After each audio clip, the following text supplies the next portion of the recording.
에너지관리기능사 2013년 1회 기출문제 해설하겠습니다. 문제 1번 오일 버너 종류 중 회전컵의 회전운동에 의한 원심력과 미리파용 1차 공기의 운동에너지를 이용하여 연료를 분무시키는 버너. 이 회전컵을 영어로는 오토마이징 컵이라고도 합니다. 그래서 시험 문제에서 오토마이징 컵 이라고 나오면은 회전컵이다 라고 알고 계시면 되고요. 회전컵으로 이렇게 분무를 한다는 경우는 모터로 고속으로 회전시키는 회전컵 위에 중유를 똑똑 떨어뜨리는 거죠. 그러면은 이쪽으로 흘러내리면서 회전체에 의해서 안개처럼 이렇게 만들어집니다. 물론 이것은 분무용 공기가 따로 있기 때문에 앞에 분무용 공기를 불어주면은 노즐 끝에서 이렇게 분사가 되는 거죠. 이러한 원리로 작동되는 버너, 회전 분무식 버너라고도 하고 로터리 버너라고도 합니다. 로터리 버너는 회전 분무식이고요. 그 다음에 건 타입 버너는 이제 혼동하기 쉬운데, 건 타입 그러면 습건, 그래서 말라 있는 드라이한 타입의 버너다, 그게 아니고요. 영어로 GUN, 건, 총처럼 생겼다. 그래서 총형 버너라고도 합니다. 총형 버너. 그러니까 소형 유압 분무식 버너에 플러스 작은 송풍기가 조합된 형태, 그것을 건타입 버너라고 하고, 소형 유류용 보일러에 보통 많이 사용을 합니다. 그 다음에 유압식 버너, 기름 자체에 압력을 가해서 조그만 노즐 틈새로 분사를 하면은 퍼지면서 이렇게 분무가 되는 방식입니다. 농약 분무하는 농부들이 이렇게 등에 쥐고 이렇게 손으로 눌러서 공기 압력 가해서 조그만 이렇게 노즐로 농약 분무하는 거, 또는 예전에 보면은 등산용으로 사용했던 코펠 같은 거, 그런 거 버너가 전부 다 유압식 버너에 속한다고 볼 수가 있습니다. 그다음에 기류 분무식 버너는 이젝터라고 하는 장치를 사용하는데요. 고속으로 흘러가는 유체가 있으면 이 주변 압력이 떨어집니다. 압력이 떨어지면은 저절로 빨려 들어갑니다. 그래서 이 분사하는, 고속으로 분사하는 것이 압축 공기를 사용하거나 또는 증기를 사용하는데요. 그렇게 하면은 분사가 됩니다. 이런 경우는 기류 분무식, 고압으로 분사하면 고압 기류식, 저압으로 분무하면 저압 기류식 버너, 그렇게 분류를 합니다. 정답 확인해 보겠습니다. 나와본 로타리 버너가 답이죠. 문제 2번 프라이밍 발생 원인으로 거리가 먼 것. 보일러 수면에서 물을 끓일 때 프라이밍 그러면 사이다 생각하시면 되고요. 그 다음에 포밍 이건 거품인데요. 거품, 이건 맥주 생각하시면 됩니다. 자, 사이다 병뚜껑 따서 컵에 따르면은 표면에서 작은 물방울이 튀어 올라오죠. 그러한 현상을 프라이밍 현상이라고 합니다. 거리가 먼 거, 보일러 수위가 높은데 과부하 운전까지 될 때, 그다음에 보일러 수가 농축이 되었다, 더럽다, 이럴 때, 그다음에 송기시 증기밸브를 급히 개방을 하면 보일러 본체 내에 압력이 갑자기 떨어지면서 수면에서 작은 물방울이 튀어 올라온다. 그 다음에 증발 능력에 비해서 보일러 수의 표면적이 크다. 물의 표면적이 크다라고 하는 경우는 물이 차 올라오면은 표면적이 좀 적고요. 그 다음에 물이 떨어지게 되면, 이렇게 낮아지게 되면 이 표면적 자체가 어때요? 커진다라고 하는 경우는 수면이 내려왔다라는 거죠, 표현이. 그래서 이것은 저수위를 뜻합니다. 그래서 혼동하기 쉬운 게, 보일러 수의 표면적이라고 그러면은, 표면적이 커졌다 그러면은 동그란 본체로 봤을 때 물이 내려왔다, 이런 소리고요. 그 다음에 수부가 크다, 물이 차지하는 부분이 크다라고 하는 경우는 고수위다란 말이에요. 물이 전체 부분에서 많이 들어있다, 이런 표현이기 때문에 표면적이 크다라는 말과 수부가 크다라는 말은 차이가 있죠. 정답 확인합니다. 4번입니다. 4번은 저수위이기 때문에 과열 사고가 일어날 우려가 있죠. 문제 3번. 오일 여과기 기능으로서 거리가 먼 것. 여과기는 유체 중에 찌꺼기, 불순물을 제거하는 것입니다. 그래서 중요한 장치 앞에는 전부 다 여과기를 답니다. 그래서 기름 배관뿐만 아니라 증기 배관, 급수 배관, 또 연료 배관 뭐 할 것 없이 중요한 장치가 등장한다 그러면 여과기를 설치해서 반드시 앞에 설치하고요. 어떠한 장치가 있다 그러면 반드시 유체 흐름상으로 그 앞에 여과기를 설치하고요. 그 다음에 그 중요한 장치 겉으로 교체나 보수 시 이 장치를 교체하거나 뜯어내거나 보수해야 될 때 그러면은 앞뒤 밸브 차단하고 옆으로 우회하는 배관의 밸브를 열어놓죠. 이처럼 우회 배관을 설치해야 되는데 이것을 바이패스라고 합니다. 바이패스. 그런데 바이패스를 설치하면 절대 안 되는 장치가 있어요. 전자 밸브입니다. 버너 직전에 설치해서 비상 상황일 때 버너를 정지시켜주는 연료를 차단해서 버너를 정지시켜주는 전자 밸브는 바이패스 설치를 하지 못하도록 되어 있는데 대부분의 모든 장치는 항상 앞에 여과기를 설치해서 찌꺼기나 이물질이 들어가서 그걸로 인해서 이 장치가 망가지는 것을 막아주고요. 그 다음에 주변으로 이렇게 우회하는 배관을 반드시 설치를 합니다. 거리가 먼 거, 펌프 보호, 유량계 보호, 중요한 장치들이죠. 연료 노즐이나 연료 조절 밸브를 보호한다. 4번 분무 효과를 높여서 연소를 양호하게 하고 연소 생성물을 활성화를 시킨다. 이것은 전혀 여과기 기능하고는 상관이 없는 이야기죠. 자, 분무 효과를 높여서 연소를 양호하게 하고 연소의 생성물을 활성화시키는 것은 연료 첨가제 종류입니다. 연료 첨가제 종류.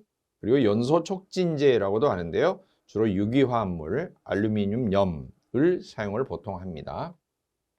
문제 4번. 다음 중 목표값이 변화가 되어서 목표값을 측정하면서 제어 목표량에 맞도록 하는 제어에 속하지 않는 것. 자, 목표값이 변화되었다. 자동 제어일 때 대부분 순서가 설비, 조작, 재검출 이렇게 암기하면 쉬운데요. 설비, 조작, 재검출 이게 설정부 목표값을 정해주는 곳입니다. 그리고 비교부 그리고 조절부, 조작부. 앞에 조자가 겹치기 때문에 두 번째는 작자로 해서 암기상을 했죠. 조절부, 조작부. 그리고 최종적으로 컨트롤할 대상, 제어 대상. 제어 대상에서 그 결과값을 검출을 하는 거예요. 센서로. 검출부. 검출해서 검출한 결과값을 비교부에 다시 신호를 보내줍니다. 이걸 이제 피드백 신호, 되먹임 신호라고 하고요.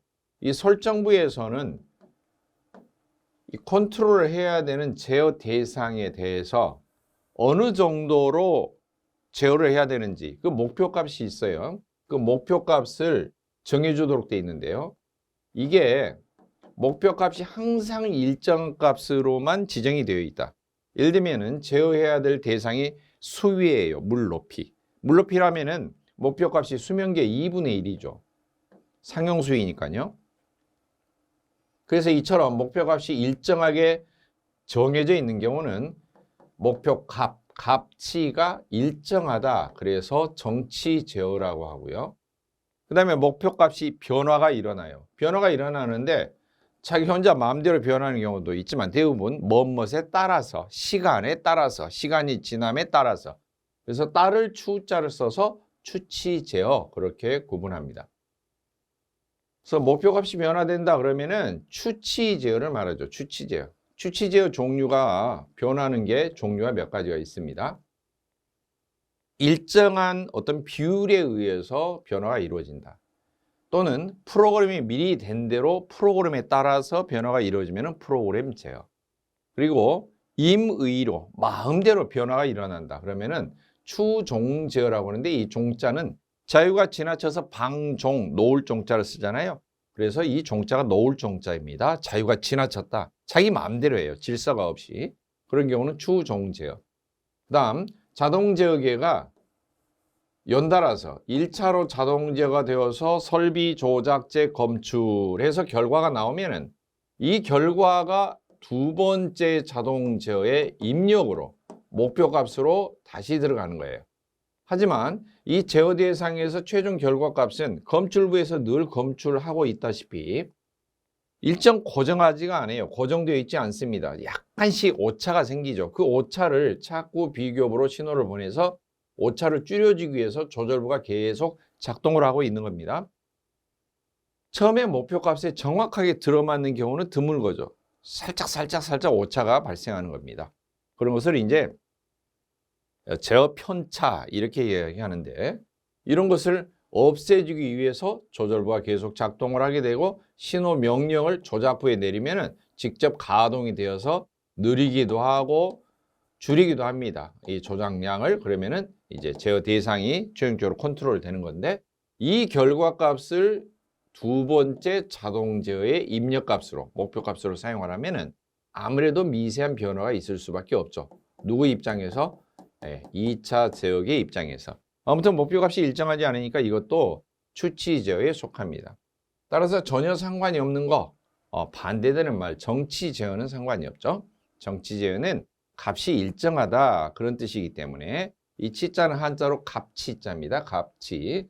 목표값이 일정하게 고정되어 있는 것을 정치 제어라고 하고, 나머지 세 가지는 다 목표값이 변화되는 추치 제어라고 구분을 합니다. 문제 5번. 노통보일러에서 갤러웨이관을 설치하는 목적으로 가장 옳은 것.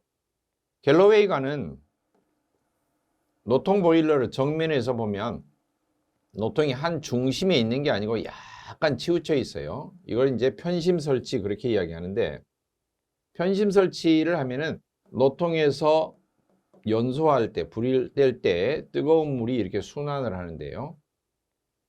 다량의 다해다수 물이 이쪽으로 순환하고 그 다음에 좁은 쪽으로는 소량의 물이 순환을 하는데, 밑에서 아무래도 이 지점에서 충돌이 일어나겠죠.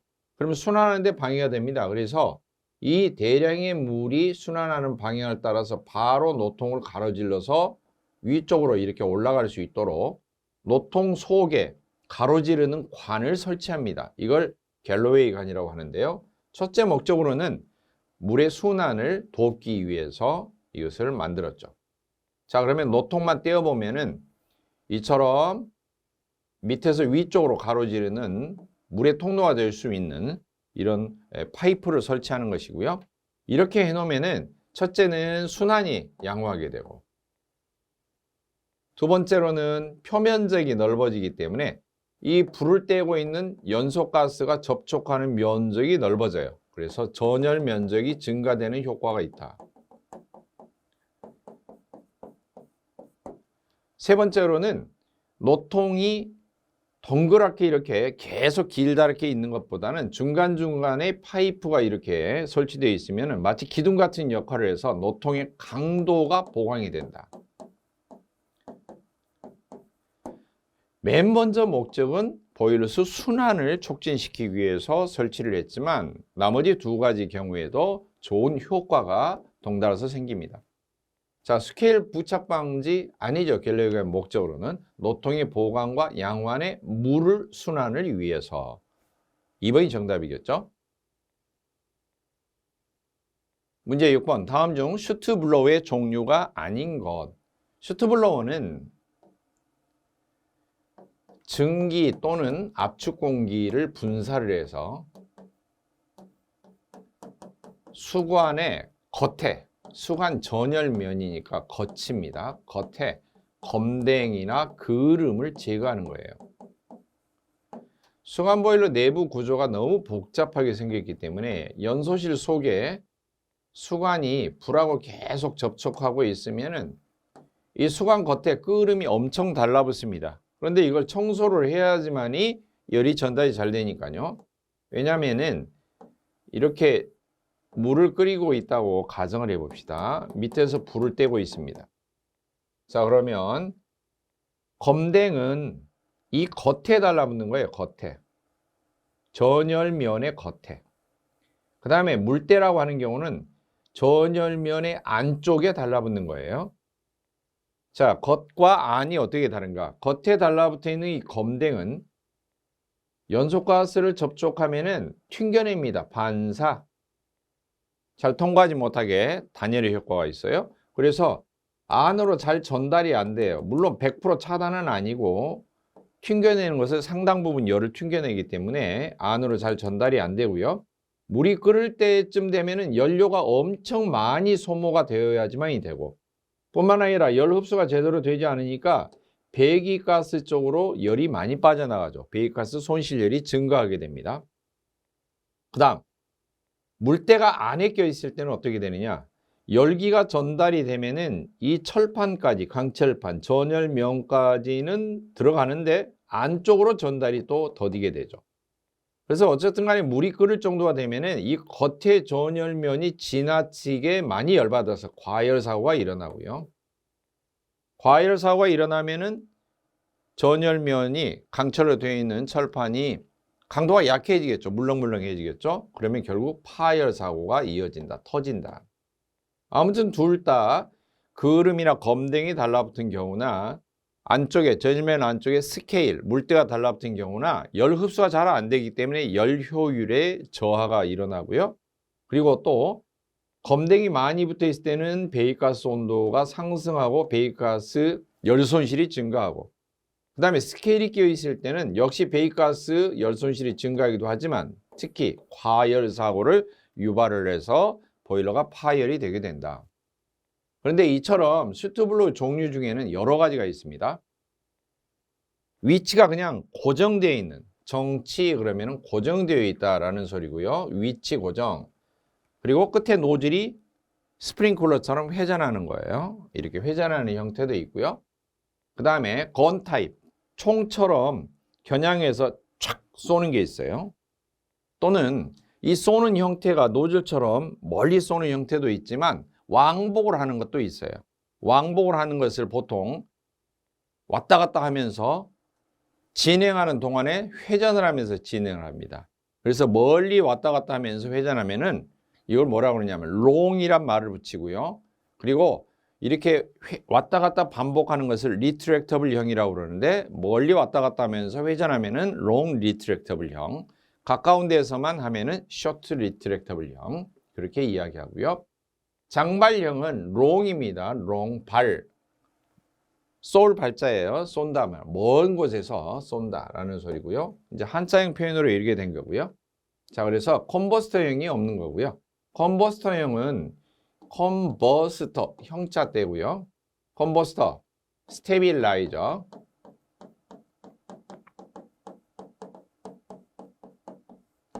버너 타일, 윈드박스,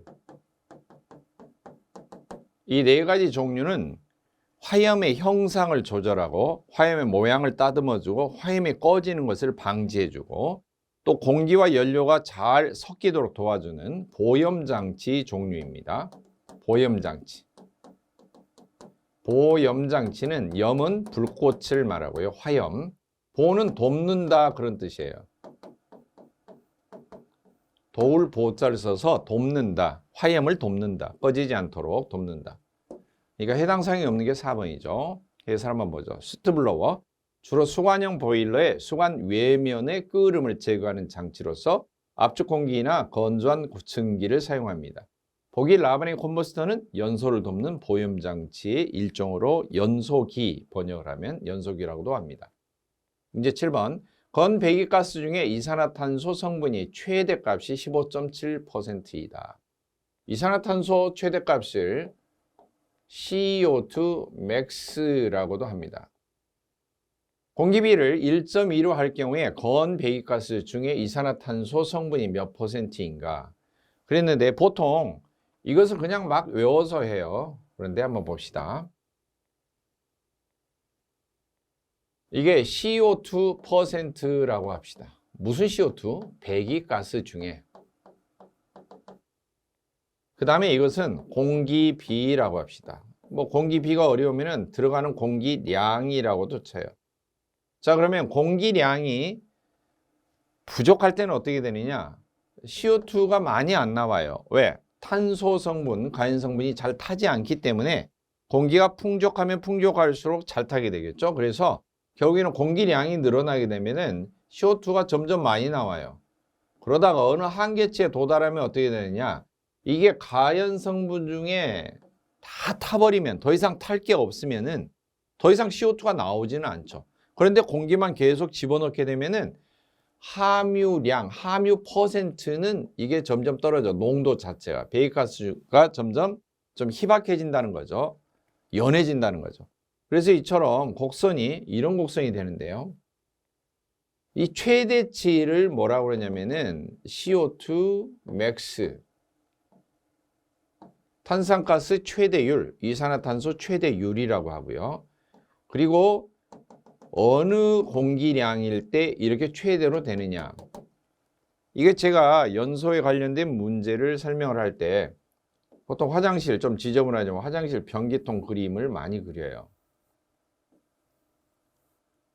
지금 공부 중이니까 식사 중은 아니죠. 자, 여기 아름다운 걸 쌌어요. 자, 그러면 이걸 내려가게 하기 위해서 물을 붓습니다. 그러면 물이 처음에 적은 양이면은 여기에 도달하지도 않죠. 내려가지도 않으니까. 자, 이 부분을 배기가스 빠져나가는 굴뚝이라고 쳐봐요. 이 부분은 배기가스예요. 이 부분은 연료입니다. 연료라고 가정해봐요. 그리고 물 붓는 것을 공기라고 가정을 해보세요. 그러면 공기하고 연료하고 반응을 일으켜서 결합이 되어서 배기가스로 나가는데 공기 자체가 부족하면은 이게 배기가스로 나가지도 않죠. 타지도 않는다는 거예요. 점점점 물을 적정량을 붓게 되면은 점점점 내려가서 이게 진해지죠. 점점. 그런데 이거 다 내려갔다고 쳐봐요. 연료가 다 연소가 끝났어요. 그런데 공기량이 계속 과다하게 되면 이 배기가스는 점점 묽어질 거예요. 연해지는 거죠. 사투리로 멀게지는 거죠. 국물 양만 늘어나니까. 그래서 다 이 지점을 지나면 최대로 진한 지점을 지났는데도 불구하고 공기가 계속 들어가게 되면은 늘어나게 되면 퍼센트는 즉 이 국물의 농도는 점점 연해진다는 거예요. 그러면 왼쪽 구간을 뭐라고 그러냐? 이 부분을 불완전 연소라고 하고요. 그 다음에 CO2 max를 지나고 나서 이 오른쪽은 완전 연소라고 합니다. 그럼 완전 연소가 됐다라고 가정을 해보면 CO2 퍼센트하고 공기 비하고는 서로 반대되는 개념입니다. 왜? 반비례한다고 그러죠? 공기가 커지면 CO2 퍼센트가 연해져요. 낮아진다는 거예요. 그래서 서로 반대되는 것끼리 곱하면은 같아요. 이렇게 어떤 식을 세울 때 서로 반대되는 개념, 반비례하는 개념끼리 곱하면은 결과는 항상 일정하다. 이 보일의 법칙에서 그런 게 나오죠. 기체의 압력과 기체의 부피를 곱하면은 항상 어때요? 일정한 거죠. 이 둘 사이는 왼수지간이에요. 압력을 세게 해서 압력을 높여서 큰 힘으로 누르면 부피는 줄어들 수밖에 없죠. 압력을 낮추면 부피는 늘어나죠. 이처럼 서로 반대되는 성질, 한쪽이 늘면 한쪽이 줄고 이것을 반비례라고 하는데 반비례하는 것끼리 곱하면 결국에는 같아져요.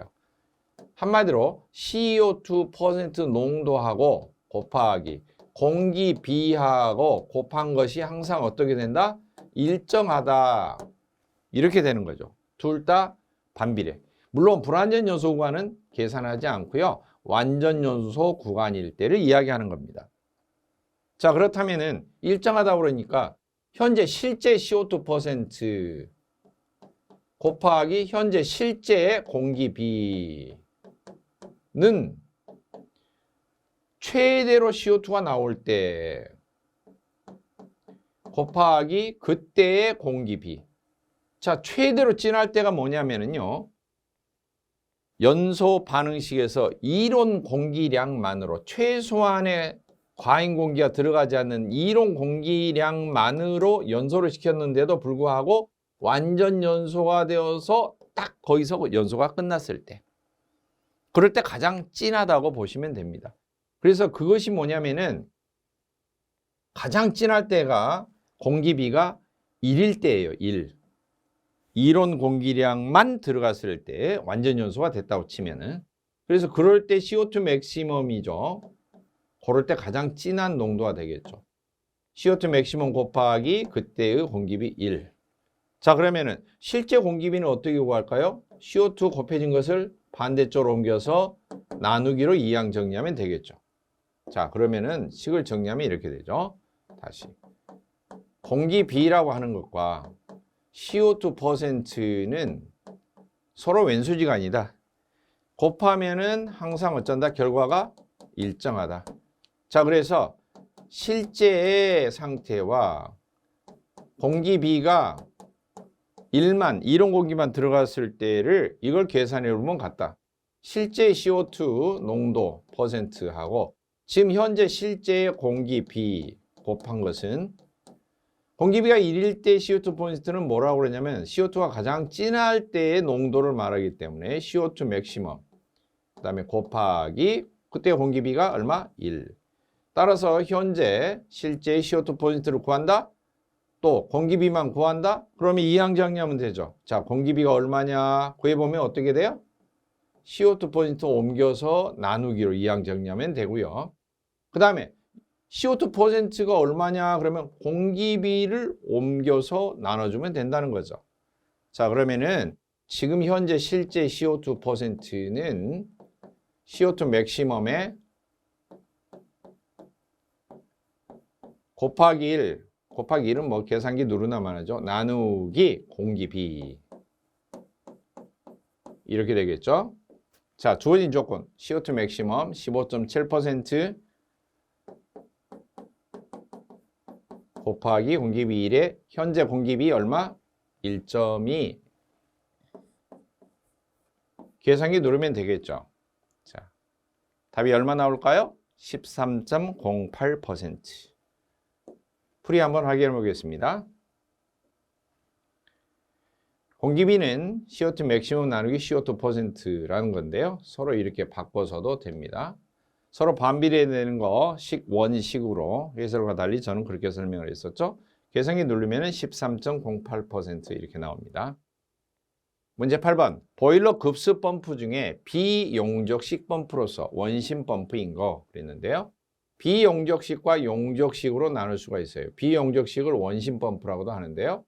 용적식은 뭐냐? 일정한 공간 체적이 정해져 있으면은 바가지로 떠서 물을 이렇게 뿜듯이 물을 떠서 옮기듯이. 그래서 용적식에는 왕복식이에요. 이게 왕복식. 그 다음에 비용적식, 이게 바가지로 뜨는 방식이 아닌 거. 바가지로 뜬다는 것은 피스톤식으로 이렇게 왔다 갔다 움직이면은 이 공간에 만큼 물이 흡입돼서 물이 토출돼요. 일정한 공간, 확보된 공간만큼의 물이 이동이 되는 거죠. 한 번씩 왕복할 때마다. 그런데 비용적식은 분명히 공간이 있는데 이 공간의 체적만큼 한 번 왕복을 하는 방식도 아니고 정확하게 이 공간 체적만큼 또 이송이 되는 것도 아니에요. 그게 이제 원심식이라고 하는데 원심식은 이런 원리입니다. 물을 담았다고 치고요. 고속으로 회전하는 임펠러를 중심부에 담고 회전을 시키면은 물높이가 달라져요.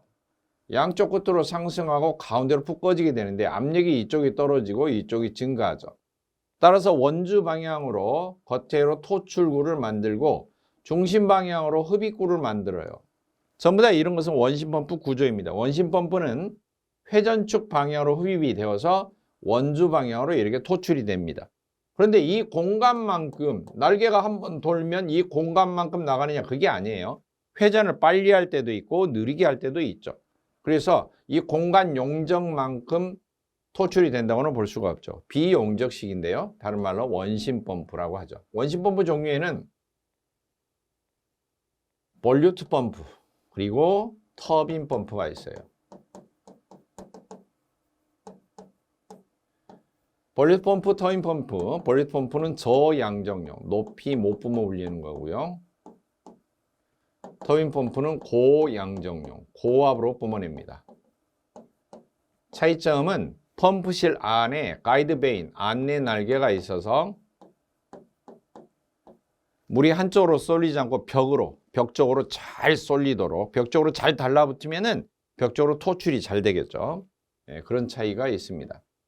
시골에서 농사철에 조금 높은 지대에 물을 끌어올리기 위해 사용하는 양수기 있죠? 양수기가 볼리트 펌프 구조입니다. 그리고 여기 나와 있는 워싱턴 플런저 웨어 펌프 이런 종류는 전부 다 왕복식으로서 용접식 펌프에 속한다고 볼 수가 있습니다. 문제 9번. 다음 자동 제어에 대한 설명으로서 온, 오프 제어, 온, 오프 스위치가 켜지거나 꺼지거나 이것을 이 위치 제어라고도 하는데요. 해당되는 것. 가번 제어량이 목표값을 기준으로 열거나 닫는 두 개의 조작량. 켜지거나 꺼지거나 열리거나 닫히거나 하는 조작량을 가진다. 맞죠? 나번 비교부의 출력이 조작량에 비례해서 변화한다. 비례해서 변화한다. 답은 출력 편차량의 시간 적분에 비례해서 시간의 적분에 비례한 속도로 조작량을 변화시킨다. 랍은 어떤 출력 편차의 시간 변화에 비례해서 조작량을 변화시킨다. 비례 제어, 적분 제어, 시간 변화에 대해서 미분 제어 이렇게 나오고요. 답은 가번이 답이죠. 자, 그리고 이 온오프다라고 나오는 용어가 뭐냐면은 바로 이 앞번 문제 설비, 조작, 재, 검출에서 이 조절부를 가지고 따지는 거예요. 조절부는 사람의 두뇌처럼 판단을 하는 곳인데요. 오케스트라로 말하면 지휘자 역할을 하는 것입니다. 여러 가지 관리자가 지정을 해놓은 목표값과 센서로 검출한 값이 비교를 해봤더니 일치하지 않을 때 뭔가 조치를 취해야죠. 여러 가지 장치들의 명령을 내리는 거죠. 한쪽은 잠깐 멈춰봐. 한쪽은 잠깐 가동을 해봐. 한쪽은 좀 줄여봐. 한쪽도 줄여봐. 한쪽은 늘려봐. 이런 식으로 전체적인 총지휘를 하는 것이고요. 그 지휘자의 명령에 따라서 현장에서 직접 움직여서 가동을 하는 것은 조작부입니다. 그런데 이 조절부가 판단 역할을 하는 이 두뇌 역할을 하는 조절부가 다른 말로 판단부라고도 하는데 이 조절부가 꺼지는 기능이 있으면 오프 기능이 있으면 불연속 제어라고 하고요. 오프 기능이 없으면 연속 제어라고 합니다. 이 불연속 제어 종류 중에 바로 온오프 제어가 있는 거죠. 스위치가 두 가지만 있는 거예요. 켜지거나 꺼지거나. 그런데 켜지는 것도 있고 꺼지는 것도 있는데 켜지는 게 여러 단계가 있어요. 여러 단계. 마치 선풍기 버튼처럼. 그러면은 그것은 스위치가 많다. 그래서 다위치 제어라고도 합니다. 그래서 불연속 제어에는 오프 스위치가 있는 것 중에는 이위치 제어, 다른 말로 온오프 제어. 그 다음에 스위치가 많은 다위치 제어. 그 다음에 너무나 많아서 셀 수 없을 정도로 아날로그 방식으로 되어 있다고 칩시다. 물론 제일 꺼지는 스위치에서부터 온 한 다음에는 점점 단계가 무한 단계로 많이 있는 거. 그런 경우는 불연속 속도 동작 그렇게 이야기합니다. 여기 나오는 온오프 동작, 다위치 동작, 불연속 속도 동작. 그 다음 이 두뇌 역할을 하는 조절부가 오프 자체가 없어요. 연속적으로 작동이 돼요.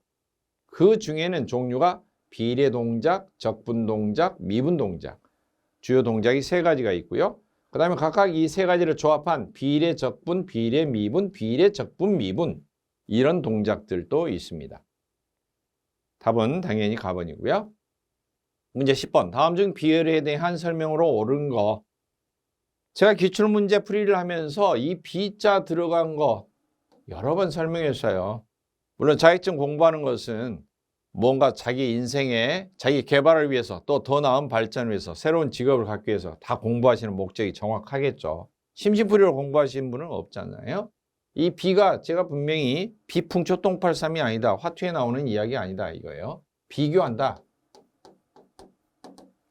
열을 비교한다.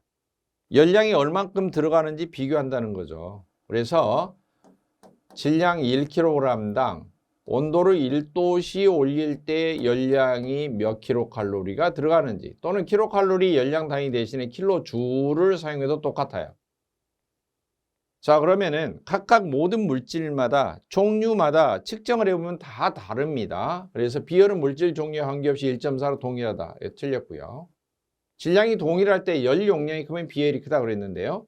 열량을 구하는 가장 대표적인 식이 양, 비열, 온도차 이렇게 구하는 식이 있고, 이건 무언가 가열할 때 또는 열을 머금고 자기가 지니고 있을 때 주로 계산하는 식이고요. 그 다음에 전달할 때, 전달하는 열량 구할 때는 면적, 전달률, 온도차 이렇게 곱해서 구합니다. 아무튼 양과 비열을 곱하면은 단위가 킬로그램, 비열 킬로칼로리 퍼 킬로그램 도시, 킬로줄로 해도 똑같습니다. 그러면 킬로그램 약분이 되어서 킬로칼로리 퍼 도시가 되고요. 이 열용량이라고 합니다. 이것을 양과 비열을 곱한 개념을 열용량이라고 하는데, 만약에 이 양이 같으면, 질량이 같으면 비열이 크면 클수록 열용량이 커지겠죠. 자, 답은 봅니다. 질량이 동일하다면, 동일할 때 열용량이 크면 비열이 크다. 이건 맞는 말이죠. 3번 공기 비열이 물보다 크다 그랬는데, 공기 비열은 0.24kcal per kg 도시, 물은 1kcal per kg 도시. 그러니까 틀린 말이죠. 그 다음 기체의 비열비는 항상 1보다 작다 그랬는데요. 비열비라고 하는 것은, 여기 비열은 열량을 비교한 건데 비열비는 비열끼리 비교한 거예요. 그런데 기체는 측정하는 조건에 따라서 비열값이 다르게 나옵니다. 어떻게 측정하느냐 하면은, 밀폐된 실린더 내에 피스톤이 자유롭게 움직이는 상태에서 비열을 측정했다고 쳐봐요. 위에서 누르고 있는 힘이 일정하기 때문에, 즉 압력이, 누르고 있는 힘이 일정해요. 그런데 가열을 하면서 온도 상승한 것을 재가지고 열이 얼마나 들어갈까 1도 올라갈 때마다 이렇게 측정하는 것은 압력이 일정할 때 측정을 했기 때문에 정압비열이라고 하고요. 그 다음 밀폐를 시켜서 압력밥솥처럼 속에 기체를 넣고 가열을 해서 온도가 올라갈 때 1도씨 올릴 때는 얼만큼 열량이 필요할까 이렇게 측정하는 경우는 최적이 일정하게 해서 측정했다. 그래서 정적 비열이라고 합니다. 어떤 기체든 간에 이렇게 압력이 일정한 대로 측정을 하면은 열이 많이 들어갑니다. 왜냐하면은 가열을 해서 온도가 올라갈 만하면은 기체는 뜨거워지면 다시 부피가 늘어나 버리기 때문에 이 들어가는 열의 에너지가 온도 올리는 데도 사용이 되고 피스톤을 밀어 올려서 팽창하는 데도 사용이 돼요. 다른 데에 쓰인다는 거죠. 겸사겸사. 그런데 이런 경우는, 최적이 일정한 경우는 가열해서 들어가는 모든 에너지가 오로지 온도만 올리는 것으로 사용이 됩니다. 온도가 빨리빨리 올라가요. 온도가 빨리빨리 올라간다는 말은 1도씨 상승시킬 때 열을 조금씩만 넣어도 온도가 올라간다라는 소리고요. 즉 비열이 적다는 거죠. 이거. 적다. 이런 경우는 비열이 크다 그렇게 이야기해요. 열량이 많이 필요하다. 따라서 이렇게 나눠보면 정압비열 나누기 정적비열을 비열비라고 하는데, 당연히 비열비는 항상 어때요? 1보다 크게 됩니다. 큰 것 나누기 적은 것이니까 숫자가 얼마 나올지는 모르지만 큰 것과 작은 것 서로 나눠보면 1배 이상이 되는 거죠. 1보다 작다 그랬으니까 틀린 표현이 되겠죠. 따라서 나번이 답이 되겠죠. 문제 11번. 통풍 방식에 있어서 소요 동력이 비교적 많으나 통풍력 조절이 용이하고 논외압을, 연소실 내부의 압력을 정압, 부압, 정압은 플러스 압력, 부압은 마이너스 압력이라고 하는데, 정압은 대기압보다 높다. 부압은 대기압보다도 오히려 낮다. 이런 경우는 부압이라고 합니다. 임의로 마음대로 조절이 가능한 방식 그랬는데요. 보일러에서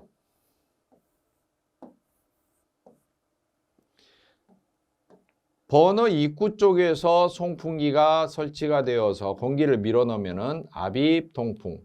그 다음에 연도 쪽에 골툭 직전에 송풍기를 달아서 빨아들이면 흡입 통풍. 양쪽에 다 달려 있으면 평형 통풍이라고 합니다. 자, 압입 통풍만 사용하는 경우는 연소실 안에 공기가 막 밀려 들어가니까 이 플러스 압력이 돼요. 대기압보다 바깥쪽보다 더 빵빵하게 되는 거죠. 정압이 되고요. 그 다음에 흡입 송풍기가 달려있는 경우는 뒤에서 계속 빨아들여 버리니까 여기가 텅 비게 되죠. 그래서 마이너스 압력, 부압이 되기 쉽습니다. 평형 통풍은 양쪽에 달려있기 때문에 마음대로 조정하기가 쉽죠. 압입을 세게 하면 정압이 되고 흡입 쪽을 세게 하면 부압이 되고 양쪽을 균형을 똑같이 맞추면 대기압하고 똑같게 되고 이처럼 마음대로 조정이 가능한 방식. 그러면 당연히 평형 통풍이 답이 되겠죠. 평형 통풍은 통풍력이 세고 공기 흐름이 빠르고 공기 공급이 원활하고 하기 때문에 대형 보일러에 보통 적합합니다. 자, 이처럼 구분하는 방식이죠. 버너 입구 쪽 압입 통풍, 연도 쪽에 흡입 송풍기 흡입 통풍이라고 합니다. 또는 흡입 통풍, 흡인 통풍, 유인 통풍 다 같은 말이고요. 평형 통풍은 양쪽에 달려 있습니다. 노내압은 이렇게 달라지죠. 문제 12번. 보일러 자동 연소 제어에서 조작량에 해당하지 않는 것. 연소 상태를 조절하는 거예요. 연소 상태를 컨트롤하는 거죠. 자, 그러면은 무엇을 연소가스량 당연히 관련이 있죠. 공기량과 연료량 이것을 먼저 조정을 하면은 화력의 세기가 달라지고요. 그때 발생하는 연소가스량을 연도 측의 댐퍼를 열고 닫고 하는 것에 따라서 많이 빠져나가고 적게 빠져나가기도 해서 연소실 내부의 압력, 노내압도 조절이 됩니다. 급수량은 물인데요. 연소하고 상관이 없겠죠. 연소하고 상관이 전혀 없죠. 자, 그래서 라번이 답이 되겠죠. 자, 급수 제어에서 컨트롤을 해야 될 최종 제어 대상, 제어량은 뭐냐? 수위입니다. 수위. 그런데 이 물 높이를 조절하려면 직접 가감, 조작량이라고 하는 것은 가감, 늘리거나 줄이거나 집어넣거나 빼거나 하는 걸 말하는데요. 그게 뭐냐? 급수량을 가감해서 제어를 하는 거죠. 그 다음에 증기 온도 제어, 주로 과열 증기의 온도를 제어하는 것을 말하는데요. 최종 제어량은 뭐냐? 제어 대상이죠. 증기 온도를 컨트롤하고 싶어요. 그럴 때는 전열량, 열이 전달되는 양을 조작한다. 그 다음에 자동 연소 제어는 증기 보일러는 증기 압력을, 온수 보일러는 온수 온도를 1차적으로 목표로 삼고 있고요.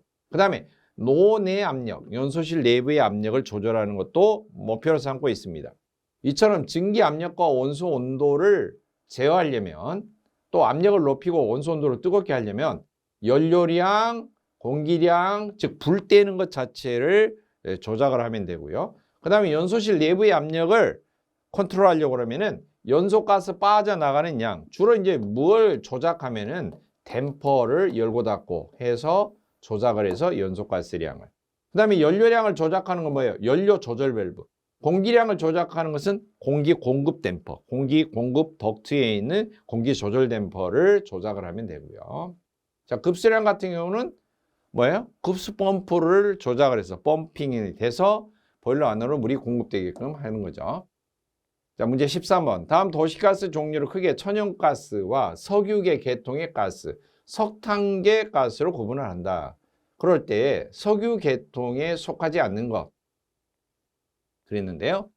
자, 코르크 가스, LPG 변성가스. LPG를 약간 성질을 약간 변화시킨 거죠. 나프타를 분해하는 것. 나프타는 원유를 처음에 여러 가지 불순물도 섞여 있고 그러는데 저비점으로 약한 열을 가해서 한번 끓여낸 거, 받아낸 것을 그것을 나프타라고 합니다.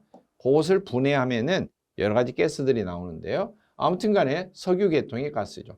정제석 가스, 석유를 여러 가지 분별 증류할 때 또 정제할 때 발생하는 가스, 이런 종류인데요. 코르크 가스는 석탄 계열의 가스입니다. 석탄. 코르크 가스는 발생록 가스를 코르크 가스라고 하는데요. 석탄 계열에서 석탄을 건류, 말리거나 가공하거나 불완전 연소를 시키거나 할 때 발생하는 그러한 가스 종류를 석탄 계열의 가스라고 하는데, 종류는 석, 수, 고, 발. 암기상은 이렇게 외우면 되고요. 석수고발. 그 다음에 주성분은 순서대로 수메일, 수일질, 지릴탄, 지릴수 이렇게 외우시면 되고요. 석수고발, 수메일, 수일질, 지릴탄, 지릴수. 입술에 붙어야 돼요. 암기상은. 자, 거기에 코르크 가스는 발생록 가스이기 때문에 네 번째 종류입니다. 이 석수고발 네 가지는 다 석탄 계열의 가스를 말합니다. 발생록 가스는 질일수니까 질소, 일산화탄소, 수소 이런 혼합된 상태로 발생합니다. 문제 14번. 다음 중 증기의 건도를 향상시키는 방법으로 틀린 거. 문제가 많이 출제가 된 거예요. 사실은. 답을 대부분 잘 알고 있는데요. 증기 압력을 높이면은, 증기 압력만 높이면은 진짜 건도가 향상될까? 그건 아니고요. 압력과 이게 엔탈피 H라고 기호를 써봅시다. 그러면 유체의 변화가 이렇게 됩니다. 이 지점들은 뭐냐? 끓기 시작한 지점을 나타낸, 즉 포화 액체 상태, 물 같으면 포화수의 상태를 가리키고요. 제일로 꼭지점에 도달하면 임계점이 됩니다. 임계 상태. 그 다음에 이쪽은, 오른쪽에 있는 것은 건포화 증기 상태를 가리키는 건포화 증기선입니다. 이쪽은 포화수, 이쪽은 건포화 증기. 건포화 증기 오른쪽에 있는 이 영역, 여기에 상태가 속해 있으면은 과일 증기가 됩니다. 그런데 이 테두리 안에 속해 있으면, 상태가 이 지점이 어느 지점이든 이 안에 속해 있으면은 습포화 증기예요. 습증기. 자, 따라서 이 상태에서 만약에 건조한 건포화 증기를, 엔탈피는 똑같은데 열량은 똑같은데 압력만 쭉 올려버렸다. 그러면은 이렇게 변했다는 건데, 건포화 증기가 압력만 올려버리면 어떻게 되냐? 습증기가 돼버려요. 건조도가 증가하는 게 아니에요. 건포화 증기가 건조도가 1인데 건조도 X가 1이고 포화수는 건조도 X가 0이잖아요. 빵. 습증기는 건조도 X가 0보다는 크지만은 1보다는 작은 이 사이가 되죠. 그런데 이 건포화 증기를 압력만 높여버렸다? 그러면은 습증기 상태가 돼버려요. 그래서 증기 압력을 더욱 높여서 초고압 상태로 만든다 그러면 건도를 향상시키는 방법이 아닙니다. 사실 이것은 그래프로는 금방 쉽게 설명이 되는데, 이것 자체를 보통 말을 그냥 외워서 암기만 하고 있을 거예요. 나중에 이러한 그래프, 압력과 엔탈피의 변화에 관한 그래프는 혹시 설비 쪽 관련이니까 냉동이나 이런 공부를 할 때는 반드시 등장하라는 그래프입니다. 요즘에 에너지 관리, 냉동 할 것 없이 이쪽 설비 관련 쪽의 시험 문제들이 복합적인 지식을 요구하는 문제들이 많이 추가가 되고 있어요. 아무래도 26년도부터 시행 의무화되는 기계설비 유지 관리자 제도 때문에 그러한 문제 경향을 보이는 것 같습니다. 자, 1번은 틀린 설명이고요. 자, 기수 분리기를 사용한다. 수관 보일러에 설치가 되어 있죠. 발생하는 증기 중에 섞여 있는 수분을 분리를 해서 건조한 증기를 취출할 수 있도록 해준다. 이게 기수 분리기이고요. 종류는 싸건배가 있습니다. 다음은 증기 주관에서 효율적인 드레인, 증기관에 혹시 밑바닥에 고여있는 드레인, 응축수 같은 것을 처리를 해서 배출을 해서 깨끗한 증기만 이송되도록 하는 거죠. 그리고 증기 공간 내에 공기, 불응축가스 이런 것들을 제거를 해서 더부룩하게 체류하지 되지 않도록 이렇게 처리를 해줍니다. 답은 가번이 틀린 방법이 되겠습니다. 똑같은 그래프 설명인데요. 이게 이제 pH, 압력과 엔탈피 그래프를 살펴서 설명을 하면 쉽습니다. 문제 15번. 다음 중 연소 시에 매연 등 공해물질이 가장 적게 발생되는 연료 종류, 가장 깨끗한 연료를 말하는 거죠. 기체 연료죠, 당연히. 액화천연가스는 지금 천연가스를 액체로 만든 것이니까 기화를 시켜서 떼는 거죠. 천연가스를 기화를 시켜서 주로 어느 연료로 쓰냐면 도시가스를 제조하는 것으로 많이 쓰이죠. 도시가스의 주성분은 액화천연가스의 주성분인 메탄이 주성분으로 되어 있고요. 이 메탄이나 프로판, 부탄 이런 종류는 전부 다 탄소하고 수소로만 이루어져 있어서 연소 후에는 탄소 성분이 타서 탄산가스, 수소 성분이 타서 H2O, 수증기로만 나옵니다. 공해물질을 발생하지 않고 가장 깨끗한 연료라고 볼 수가 있죠. 석탄, 여러 가지 불순물 많고요. 재가 되는 성분도 많고 특히 황 같은 거 함유량이 많고요. 기름 종류에도 다 황 성분이 들어있어서 황이 타고 나면은 SO2, 아황산가스, 이산화황이라고도 하죠. 이게 발생합니다. 이건 산성비의 원인이 되고 아황산가스는 독성가스로 분류가 되어 있습니다. 사람 호흡기, 기침 유발하고요. 답은 1번이, 가번이 답이 되겠죠. 자, 16번. 다음 중 수관 보일러에 해당되는 거. 60문제 가운데 보일러의 종류는 반드시 한 문제, 특징 반드시 한 문제, 수학검사에 관한 문제 반드시 한 문제. 단원별로 보면 2장이 보일러 종류 및 특징인데 종류 한 문제, 특징 한 문제, 그리고 그 보일러에 대한 수학검사 한 문제. 이 세 문제 출제확률 100%죠. 자, 스코치, 하우덴 존슨, 브루돈 카푸스, 노통 연관 보일러죠. 그 다음에 코크란 보일러는 이평 보일러 종류 중에 속하죠. 이평 보일러 중에 가장 마지막 끝판왕으로 된 거. 이거는 횡형 보일러죠, 전부 다.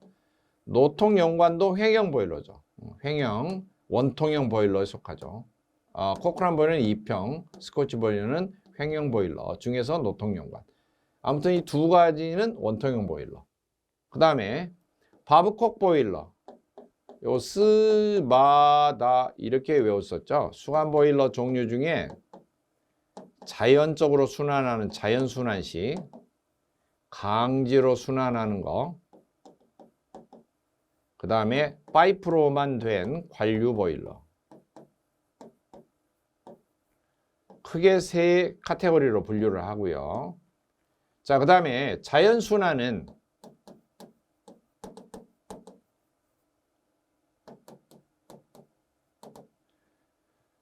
직관식이 있고 곡관식이 있다 그랬죠. 파이프가 반듯하게 된 거. 이 직관식의 대표적인 게 스바다가 있다.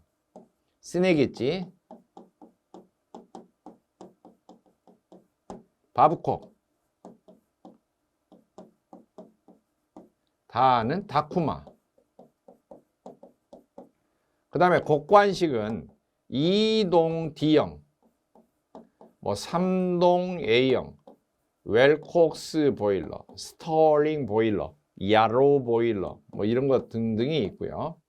그 다음에 강제 순환식은 베록스 보일러, 라몬트 보일러. 그 다음에 관류 보일러 종류에는 람진 보일러, 앳모스 보일러, 벤슨 보일러, 술저 보일러, 뭐 소형 관류 보일러 이런 종류들이 있습니다. 그래서 수관 보일러에 해당되는 것은 당연히 바브콕 보일러고요. 케와니 보일러는 원통형 보일러 중에 횡형, 그 중에서도 연관 보일러에 속하죠. 연관 보일러는 제일 먼저 전기관차 나왔던 기관차 앞부분에 달고 다니는 기관차형 보일러가 있고요. 그리고 전기관차가 사라지면서 이 기관차형 보일러를 육지에서도 사용할 수 있도록 개량하는 것이 케와니 보일러예요. 이게 다 연관 보일러이고 다 횡형 보일러이면서 크게는 원통형 보일러에 속하죠. 수관과 원통이 보일러 종류 구분하는 가장 큰 분류 방법이고요. 원통에는 이평이 있고 횡형이 있다. 이평은 여기 나와 있는 코크란, 이평행관, 이평연관, 코크란 그렇게 돼 있고요. 횡형은 노통만 있는 거, 연관만 있는 거, 노통과 연관이 같이 있는 거. 노통만 있는 것은 노통이 하나만 있으면 사람 코가 하나다. 코르는 이시 보일러. 노통이 두 개 있다. 양쪽에 있다. 양카샤. 연상법을 그렇게 외우라고 그랬죠. 랑카샤 보일러. 그다음에 연관 보일러는 방금 설명한 기관차와 케와니 보일러. 노통 연관 보일러는 여기 나와 있는 스코치, 하우덴 존슨, 브루돈 카푸스 이런 보일러들이 있습니다. 4번이 답이죠. 문제 17번. 1 보일러 마력을 열량으로 환산을 하면 몇 킬로칼로리 퍼 아워인가 그랬는데요. 이런 단위를 정할 때는 단위는 미리 정한다 그랬죠. 단위는 미리 정한다. 이건 암기해야 돼요. 어쩔 수 없습니다. 상당 증발량 15.65kg per hour를 발생시킬 수 있는 능력. 자, 상당 증발량이라는 것은 뭐냐? 100도씨 포화수를 급수로 집어넣고 그리고 그대로 끓여서 100도씨의 포화 증기로 발생시킬 때 발생하는 증기량, 이것을 상당 증발량이라고 합니다. 왜냐하면 보일러는 전부 다 내부 압력이 다 달라서 물이 끓고 있는 온도가 100도가 아니에요. 대기압 이상이기 때문에 훨씬 100도보다 높은 온도에서 끓고 있어서 어떤 것은 낮은 온도에서 끓고 어떤 경우는 높은 온도가 되어야지 끓고 다 끓는 상황이 천차만별이기 때문에 제대로 된 성능 비교를 하기가 어려워요. 그리고 증기보일러는 대부분 표현하는 게 1시간 동안 발생하는 증기량으로서 용량을 표시하는데 각각 사용하는 압력이 다르다 보니까 어느 정도 상황에서 증기가 발생이 됐는지 객관적으로 비교하기가 어려워요. 그래서 그냥 일기압으로 똑같이 맞춰놓고 급수를 100도씨로 집어넣고 나오는 발생하는 증기를 100도씨 포화 증기로 간주를 해서 그럴 때 발생하는 증발량을 상당 증발량이라고 부르고 이 상당 증발량이 발생하는 양으로 보일러의 용량을 보통 많이 표시를 해요. 자, 그런데 이러한 상당 증발량이 15.65kg이 발생할 수 있는 이러한 보일러의 능력을 1 보일러 마력이라고 규정을 하는 거죠. 따라서 100도씨 포화수에서 100도씨 포화 증기로 변할 때는 증발 잠열 539kcal per kg이 필요되죠. 그러면 이걸 열량으로 바꾼다면 15.65kg per hour 곱하기 539 하면은 8435가 나오는 거예요. 계산기 누르면 물론 뒤에 소수점까지 하면은 843535 kcal per hour가 되고요. 이걸 약간 다른 식으로 응용을 해보면은요. 킬로와트로 고치면 1kW 동력은 1시간 동안에 860kcal per hour에 해당하죠. 똑같이 산정이 되는 거죠. 따라서 이것을 킬로와트로 고칠 수도 있어요. 860 나누기를 하면은 약 9.8kW가 나옵니다. 9.8kW. 답은 당연히 1번이 답이 되겠죠. 문제 18번. 보일러 열 효율 향상을 위한 방안으로서 잘못 설명한 것. 효율 향상이래요. 그러면은 연소도 잘 시켜야 되고요.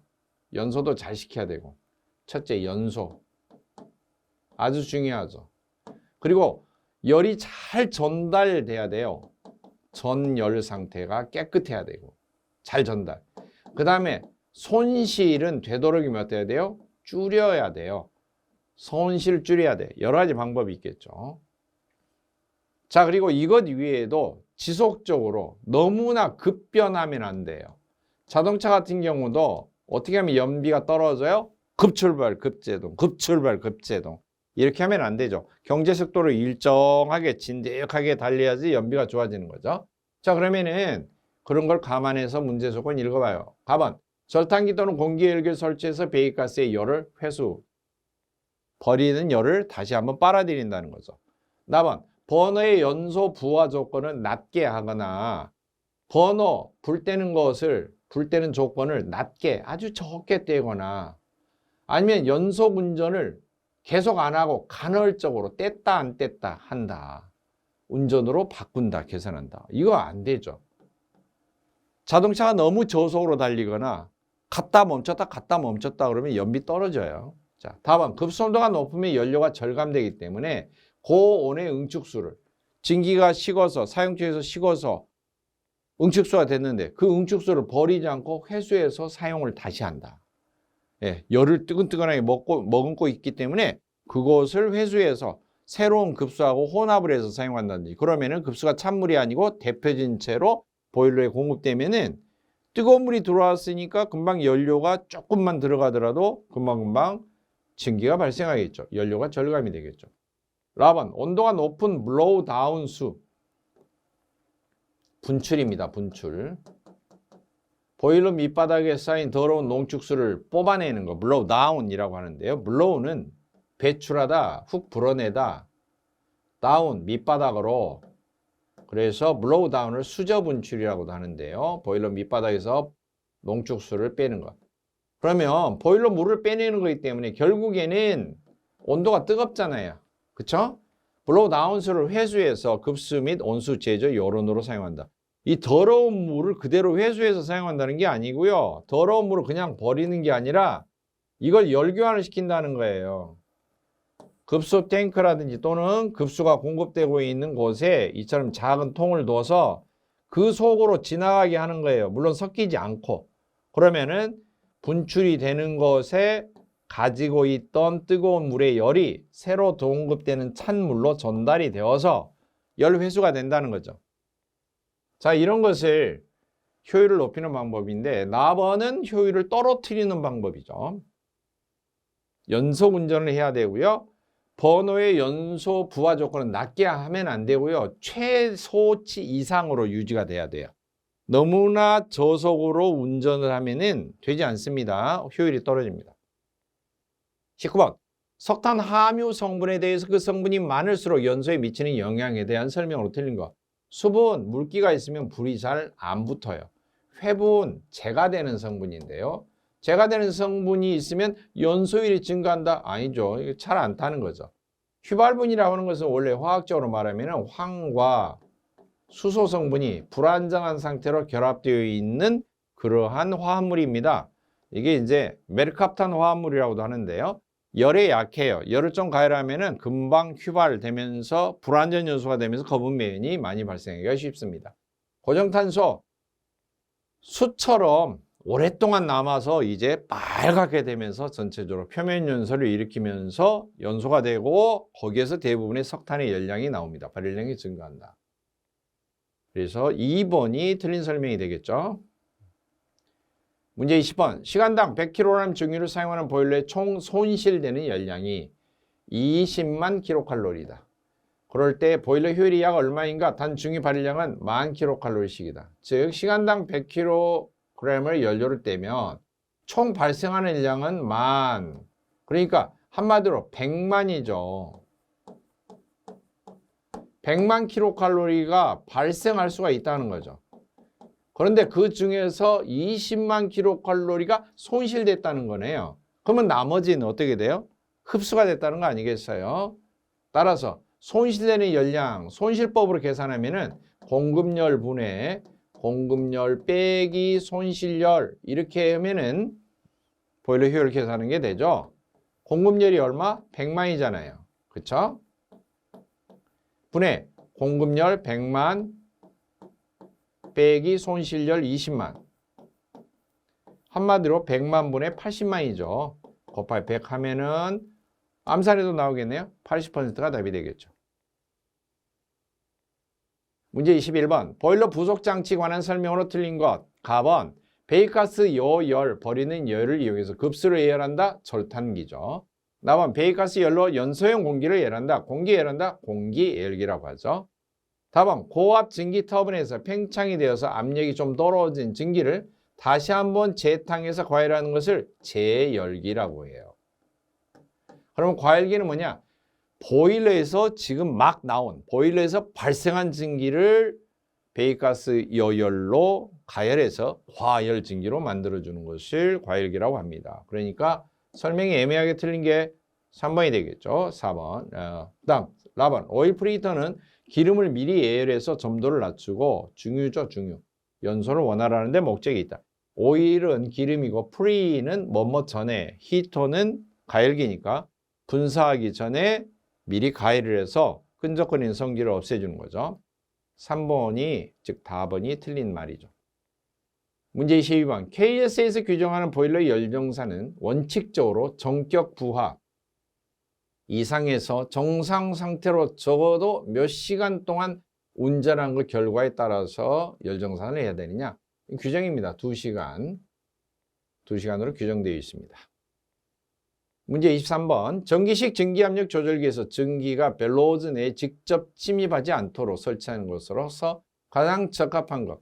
무슨 압력 조절기다 또는 압력계다 이런 것이 압력 때문에 직접 깨진다거나 고장이 나거나 파손되지는 그런 일은 없습니다. 대부분. 다만 고온의 전기가 직접 유입되면은 뜨거워졌다가 다시 유입이 안 되면 차가워졌다가 그러면 열팽창 수축, 팽창 수축, 열 응력에 의해서 깨지기가 쉽습니다. 따라서 고온의 전기가 직접 들어가지 않도록 어떤 것을 부착한다? 돼지꼬리처럼 된 사이폰관을 부착을 한다. 그리고 안에는 뭘 채운다? 물을 채우도록 돼 있어요. 그리고 물의 온도는 80도 이하가 되도록 그렇게 유지하도록 되어 있는데요. 사이폰관 설치합니다. 이건 압력 조절기뿐만 아니라 압력계에도 마찬가지입니다. 문제 24번. 지문이 엄청 길죠. 이럴 때 핵심사항 좀 보셔야 됩니다. 열상기자재 검사 및 검사 면제에 관한 기준에 따라 온수 발생 보일러 또는 액상식, 액체 상태로 되어 있는 열매째 보일러를 포함한 말인데요. 한마디로 온수 보일러예요. 에서 사용하는 방출 밸브하고 방출관의 설치 기준의 설명으로 옳은 것. 가반, 인화성 액체를 방출하는 열매째 보일러의 경우 방출 밸브 또는 방출관은 밀폐식으로 한다. 인화성이나 독성을 발생하는 열매째 보일러는 밀폐식으로 구조를 하든가 보일러 밖에 안전한 장소에 방출시킬 수 있는 구조여야 된다. 이거 맞죠? 자, 그 다음에 온수 발생 보일러는 압력이 보일러 최고 사용력에 달하면 즉시 작동하는 방출 밸브나 안전 밸브를 2개가 아니고 1개 이상 갖춰야 된다. 그 다음 393켈빈인데요. 273을 빼보면 120도씨라는 걸 알 수가 있죠. 섭씨온도 120도를 초과하는 온수 발생 보일러는 안전 밸브 설치합니다. 그런데 그 크기는 온수 보일러에 부착하는 안전 밸브는 20A 이상이어야 된다. 이렇게 되어 있어요. 방출 밸브도 마찬가지입니다. 20A. 라반, 액상식 열매째 보일러나 온도 120도 이하일 때는 온수 발생 보일러에는 방출 밸브를 설치하고 그 지름은 얼마? 20A 이상이어야 된다. 그리고 보일러 압력이 보일러 최고 사용압력의 5%가 아니고 10%를 더한 값을 초과하지 않도록 지름과 개수를 정해야 된다. 이게 전부 다 보기가 엄청 많은데 가번만 사실 맞는 말이고요. 인화성 액체가 들어있는 보일러 같은 경우는 압력이 초과됐다. 그런데 이 압력이 초과됐는데 분출했다. 그러면 주변에 인화성 증기가 바로 분출되면은 폭발 우려가 있겠죠. 따라서 별도의 플래시 탱크 쪽으로 이동을 해서 여기다 담기도록 하는 거죠. 밀폐식으로 되어 있는 거죠. 유도를 해서 안전한 곳으로 빠지도록. 답은 가번이 되겠습니다.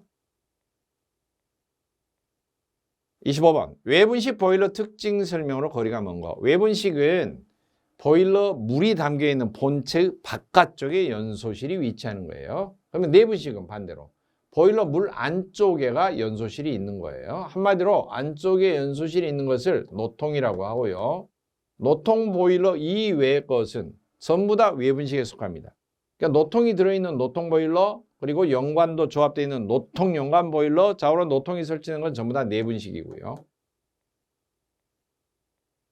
나머지는 전부 다 외분식에 속한다. 외분식의 대표적인 게 뭐냐? 수관 보일러이고요. 특징 설명을 거리가 먼 거. 연소실 크기를 마음대로 키워도 됩니다. 그러나 노통으로 되어 있는 안쪽은 마음대로 못 키워요. 물이 둘러싸고 있기 때문에 이만큼 크게 하면 물이 없는 거잖아요. 2분의 1, 드럼의 2분의 1 이하 정도가 적당합니다. 논의 온도가 뜨겁다. 물속에 들어있는 내분식은 차가워요. 반면에 외분식은 뜨겁다. 연료의 선택 범위가 넓다. 연소실이 따로 밑에가 아궁이가 따로 있기 때문에 공간도 넓고 아무 연료, 저질 연료도 잘 탈 수가 있어요. 아궁이가 충분히 넓으니까요. 그런데 불을 떼고 나서 연소실 벽으로 흩어져서 빠져나가는 노벽 방산, 흩어져 나가는 열이 사방으로 빠져나가고요. 물 있는 쪽으로 가는 것만 흡수가 돼요, 사실. 그런데 노통은 내분식은 열이 발생하면 빠져나가봤자 전부 다 물이 둘러싸고 있기 때문에 사방으로 퍼져서 빠져나가는 복사열을 다 흡수할 수가 있습니다. 근데 외분식은 그게 아니죠. 치명적인 단점이라고 보시면 되겠죠. 라버는 반대말이죠. 문제 26번. 보일러와 관련한 기초 연력학에서 사용되는 용어 설명으로 틀린 거. 가번 절대압력은 완전 진공 상태를 0으로 해서 기준에서 측정을 합니다. 물론 계산할 때 절대압은 대기압 플러스 게이지압. 영덕계가 유명한 게 아니고 절대계입니다. 이것은 절대압력은 대기압 플러스 게이지압. 나번 비최적, 단위 최적당 질량으로 단위는 킬로그램 퍼 입방미터. 뒤집어진 거죠. 이것은 밀도를 가리키는 거죠. 밀도. 그러니까 비최적은 이렇게 된 것이고요. 단위 최적당이 아니고 거꾸로 질량당 1kg당 부피 최적으로 나타낸다. 거꾸로 뒤집어진 말이죠. 다만 현열은 온도가 변화할 때 필요한 열입니다. 상태 변화 없고요. 잡열은 온도 변화는 없는데 상태가 변화할 때 필요한 열이죠. 나번 설명이 거꾸로 된 설명이죠. 문제 27번. 보일러에 사용하는 안전밸브 구조의 일반 사항에 대한 설명으로 틀린 것. 가번 설정 압력이 3MPa 초과하는 증기 또는 온도가 508Kelvin을 초과하는 유체에 사용하는 안전밸브에는 스프링이 분출하는 유체에 직접 노출되지 않도록 해야 된다. 나번 안전밸브는 그 일부가 파손이 되더라도 충분한 분출량은 얻을 수 있는 것이어야 된다. 답은 안전밸브는 쉽게 조정이 가능하도록 잘 보이는 곳에 설치하고 봉인하지 않도록. 이거 틀린 말이에요. 마음대로 조정하고 마음대로 봉인하고 막 이렇게 않도록이 아니고 손 못 대도록 봉인해야 됩니다. 라반 안전밸브 부착 부위는 배기한 반동력에 대해서 충분한 강도가 있어야 된다 그랬는데요. 답안은 틀린 설명이다. 함부로 조정할 수 없도록 봉인을 한다. 28번. 함진 배기가스를 액체 방울이나 액체 막에 충돌시켜서 분진 입자를 포집하는 거. 액체를 이용한다. 주로 물입니다. 함진, 강진 밑에 아니고요. 진은 먼지, 먼지를 뜻하고 함은 포함되어 있다. 먼지가 포함된 배기가스를 액체방울, 주로 물방울이나 액체 속을 통과시킵니다. 물 속을 통과시켜서 분진 입자를 분리하는 거. 물을 이용해서 씻어내는 거죠. 그러니까 세정식 집진장치라고 볼 수가 있죠. 문제 29번. 보일러 가동 중에 실화, 불이 꺼져 있다가 말이야. 이를 실자죠. 불이 꺼졌다. 압력이 규정치를 초과할 경우에 연료 공급을 자동으로 차단한다. 연료를 차단하는 거예요. 그리고 그 연료를 차단하는 장치가 뭘까? 그런 역할, 번호 직전에 설치된 전자밸브라고 하죠. 답을 전자밸브. 다른 말로 하면은 솔레노이드 밸브. 긴급 차단 밸브. 가스에서는 긴급 차단 밸브 같은 그런 역할이죠. 전자밸브에는 바이패스 배관, 우회 배관을 설치하면 절대 안 됩니다. 30번. 보일러의 내 처리로 사용되는 약재의 종류에서 pH, 또 알칼리 조정 작용을 하는 내처리제에 해당되지 않는 것. 보일러 물은 약알칼리성으로 공급을 합니다. 이유는 그냥 맹물에 접촉하고 있는 철판은 부식이 잘 일어나는데요. 물이 산성, 중성, 알칼리성 일 때 약한 알칼리 상태이면 부식이 가장 더디게, 가장 적게 일어납니다. 그래서 어느 정도이냐면은 25도 기준으로 pH가 12.0일 때 부식이 가장 적게 일어나요. 그럼 보일러 물을 12.0으로 맞추느냐? 그러면 안 된다는 거죠. 왜냐? 불을 계속 떼면은 증기가 나가면서 이건 점점 농축돼요. 진해져요. 그러면 12.0보다 더 진해진다는 거예요. 따라서 가동하는 도중에는 11.0 내지 11.8까지를 한계치를 잡고 유지하고요. 그럼 보일러 물을 밖에서 급수하는 상태는 어떠냐? 이 상태로 공급하면 안 돼. 어차피 보일러 안으로 들어가면 더욱더 농축되기 때문에. 그래서 적당한 게 8 내지 9 정도. 그리고 보일러 안으로 들어가면서 보일러 수라고 구분하는데 보일러 수 상태에서는 11.0에서 11.8. 그 다음에 12.0은 뭐냐? 보일러 가동 정지하고 보일러 보존할 때, 쉴 때. 그럴 때 물을 가득 채워서 보존하는 방법이 있어요. 만수 보존. 그럴 때는 12.0으로 맞춰서 보존을 한다. 그럼 가장 많이 쓰는 게 뭐냐? pH 조정제는 피, 가, 암, 히, 제. P, 가성소다. 가성소다는 수산화 나트륨이고요. NaOH. 읽을 때는 거꾸로 읽어요. 수소, 산소가 화학적으로 결합된 나트륨, 수산화 나트륨. 그 다음에 암모니아. 그 다음에 히드라진. 그 다음에 제1인산소다. 제3인산소다. 인산은 그냥 산이에요, 산. 이러면은 산이 들어가면은 전면부식이죠. 이 산은 어디에 쓰여요? 스케일 벗겨낼 때, 녹여낼 때 사용되는 거 산세관에서 쓰이는 거죠. 염산, 인산 이런 거 쓰이는 거죠. 3번은 약품이 아닙니다. 해당하지 않는 거 4번 인산이 답입니다. 교정하셔야 되겠습니다.